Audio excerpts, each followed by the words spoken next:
Hello,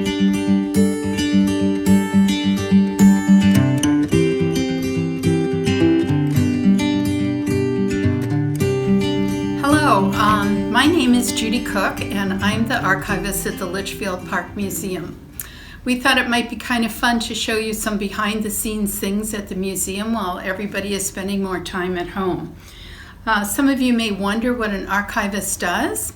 Basically what they do is they take in archival material and they inventory it and then they put it in storage that preserves those materials forever. So some of you might like to know exactly how that's done. So the first thing we do is, as an archivist, when you're working with these materials, is to put on white gloves.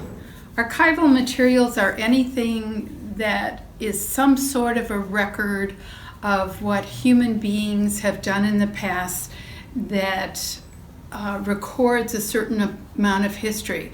So it might be photographs, might be a journal, might be a diary, letters,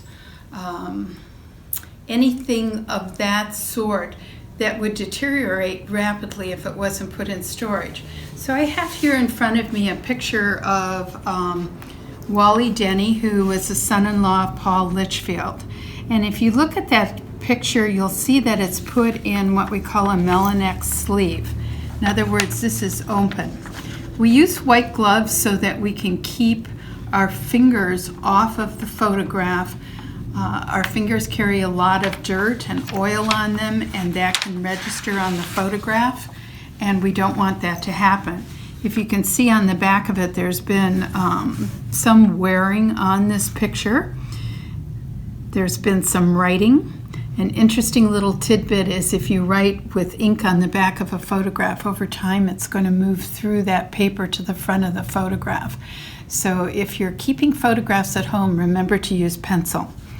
So we took this photograph, we gave it an inventory number, which you see up here in the upper right-hand corner.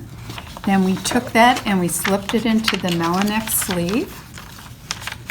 And then that photograph, which is acid-proof, and then that photograph is slipped into an acid-free folder, and that's kept in the dark in storage to preserve it.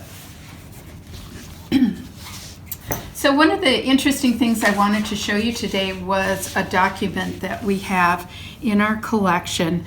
This is something that is archival material. This is original, and this is from the Eyes for the Navy program that was done during World War I.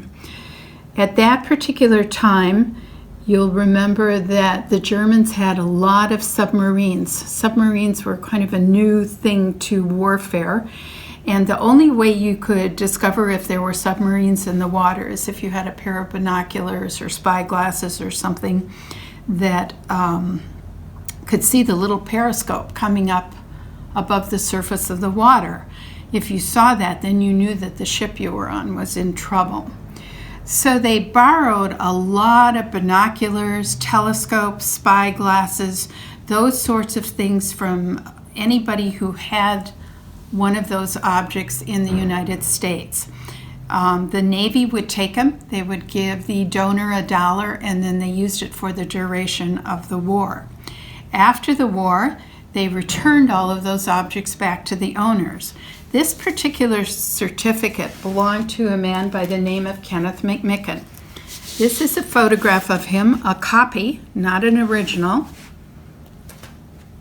Kenneth McMicken was the first cousin of Paul Litchfield, here on your left.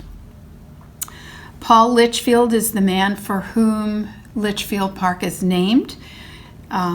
He eventually rose to be the president and CEO of Goodyear Tire and Rubber Company, and he hired his first cousin, Kenneth McMicken, to come out to Arizona to work for the Goodyear Company when they came out here to grow cotton.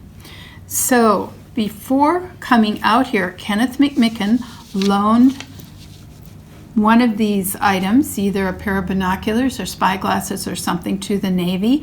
And after the war, this certificate was sent to Kenneth McMicken. You can see his name there, and you can see at the bottom that it's signed by Franklin Roosevelt. So we have here an original document that has to be stored carefully with an original signature from Franklin Roosevelt. Here is a copy of the poster that was used to advertise that program, Eyes for the Navy, and encouraging citizens in the United States to become a part of helping the war effort. So thank you for listening to that and looking at one of our original documents, and we'll come back with some more later.